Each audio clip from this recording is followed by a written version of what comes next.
High সবাই কেমন আছেন? এই তো বিকেলবেলা ছাদে চলে আসলাম। আর আজকের পরিবেশটা আসলে অনেক সুন্দর, কারণ হচ্ছে বিগত কয়েকটা দিন ধরে খুব গরম ছিল। আজকে কিন্তু অনেক বৃষ্টি হয়েছে। আর আমার পাশে কিন্তু এই যে জবা ফুল কিন্তু আলহামদুলিল্লাহ মোটামুটি বেশ ভালোই ফুটতেছে। আর এই পাশে রয়েছে কিন্তু এই যে মালটা, এই পাশে রয়েছে মালটা, আর এই পাশে রয়েছে এই যে আমড়া গাছ। তো অনেক আমড়া ধরার কথা, প্রচণ্ড গরমের কারণে কিন্তু অনেক আমরা মানে ঝরে পড়েছে।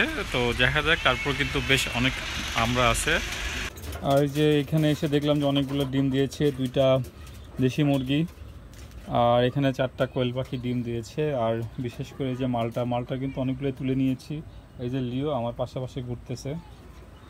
আর এখানে যে আমড়াটা কিন্তু অনেক বড় হয়ে গেছে। আর এই যে পাশেও কিন্তু আমড়া বেশ সুন্দর ধরে আছে। আর ঠিক এই পাশে যাই, নিচের দিকে অনেক সুন্দর করে কিন্তু আমরা ধরে আছে, ওই পাশেও কিন্তু ধরে আছে আলহামদুলিল্লাহ।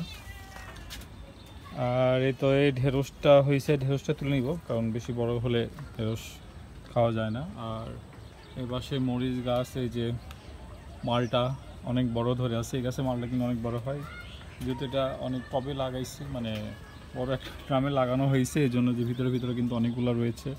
ওই পাশে রয়েছে, আর ওই পাশের মালটাটা দেখানো যাচ্ছে না, এটা কিন্তু আরও অনেক বেশি বড়।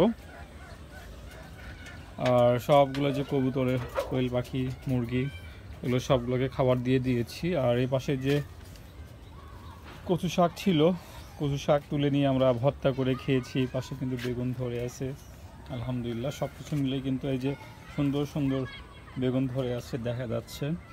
আর এই পাশে বেগুনটা কিন্তু অনেক কালো। আর এবার কিন্তু প্রচুর কলা গাছ লাগিয়েছি ছাদে, মোট 4টা কলা গাছ রয়েছে। আর এই যে ড্রাগন ধরে গেছে, এটা তো পেকেই গেছে অলমোস্ট। আর হচ্ছে যে পাশে একটা ড্রাগন ফুল ফুটেছিল, আর এই পাশেও কিন্তু ড্রাগন ধরে আছে, অর্থাৎ ফুল ফুটে আছে। আর এই পাশে কিন্তু আম প্রতিনিয়ত 2-1টা করে পাকতেছে এবং নিজেরাই পড়ে যাচ্ছে।